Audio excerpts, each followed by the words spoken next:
微笑讲客语 ，Vivi Seo 共学吧。Hello， 大家好，大家好，我是徐薇欣赏哦，又到了咪咪说共学吧的时候喽。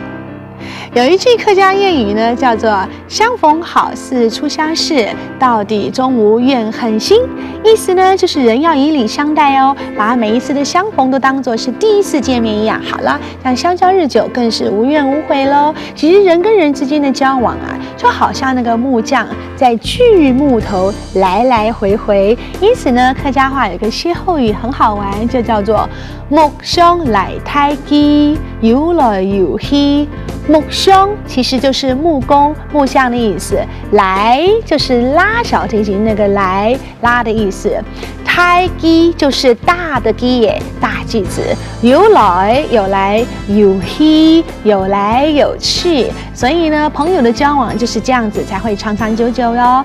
最重要是如何交心呢？所以每一次跟朋友说拜拜的时候呢，我们都希望再见，所以客家话的再见叫做再见，别走开哦，不是真的要再见啊，现在是在教你怎么说再见。那么还有一个呢，叫做张来了哦，张来了，这是指有空再来玩哦。有时候得先走，说多空了，不再多说了，张来了哦，再说了以后再来玩。还有我们赞美别人的时候呢，客家话说的是哦 no， 哦 no， 哦 no， 就是指赞美的意思。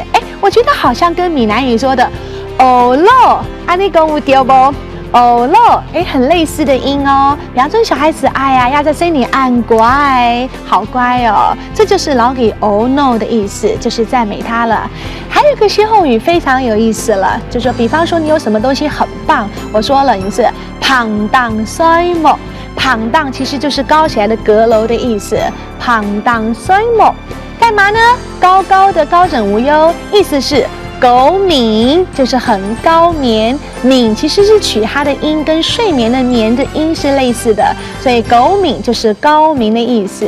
因此有人夸奖你是说旁当衰木，狗敏是说你很聪明的意思咯。好啦，我是徐薇，我唔记得当你了学共学吧哦。希望你是给别人哦 no 的人，旁当衰木，懂狗敏哦。安子 C 张来了，再见。